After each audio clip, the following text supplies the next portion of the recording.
छैन मर्छु पनि दाँतै माझे छैन ला म आज फेरि बिर्सिरहेको नि मुजी हेर न बादल कस्तरी बादल आयो यार अनि आज लङ टाइम आयो आफ्नो लङ टाइम म कति भनौँ न 5-6-7 वर्ष भयो होला भनौँ न म लगभग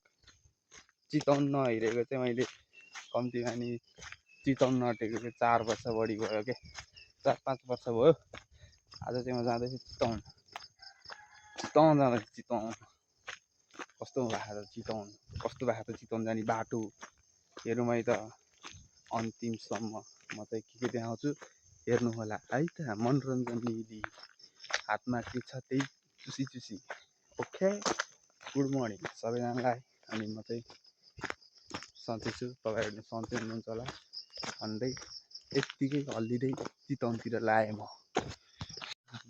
त्यो भर्खर त्यो के अरे भर्खर बिहा गरेर आएको दुलै सिरो कोडेर सुत्या हुन्छ नि जाडो महिनामा त्यस्तै के डाँडा त पुरा छपक्कै बादलले छोपेर बस्यो यार छिमेकेश्वरी चाहिँ देखिन्छ कि मरद हो क्या छिमेकेश्वरी डाँडा चाहिँ मरदै क्या हेरी बन्दीपुर फेरि यहाँ बन्दीपुर रूपकी रानी भनेर फेरि खुल्लिदिइसक्यो के गरे यिनीहरू झगडा भयो क्या डाँडाहरूको नि लफडा है तेरो दाइ चिलमा छ उयो त अनि उता के भन्ने त्यताको त यताको फेरि रूपको रानी फेरि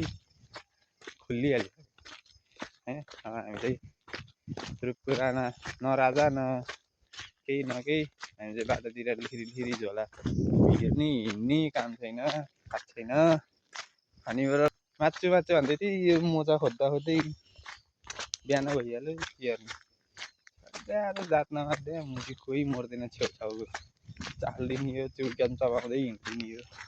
होइन के हो र हो कि सही हो कि होइन चितवनमा चाहिँ कम्तीमा नि म बस्यो भने 3-4 दिन बसेँ तर टोटल बस्न म 7 दिन बसेँ अनि त्यहाँ यति त्यो के अरे त्यो हस्पिटलबाट बाहिर निस्किन बाह्र हिँडी पालबाडी यति हेर्न पाइन्छ त्यति हेरेर बसेँ त्यहाँ चाहिँ चट्टलाहरू कता भन्दाखेरि हाम्रै गाउँ मतलब छिमेकेश्वरी यताउता डाँडाहरू हेरेर बसेँ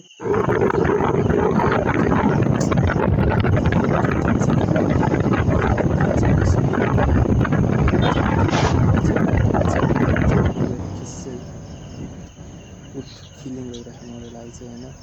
त्यही हो हेर्दै गर्नु होला भन्नाले सक्रिय यति नै हो आज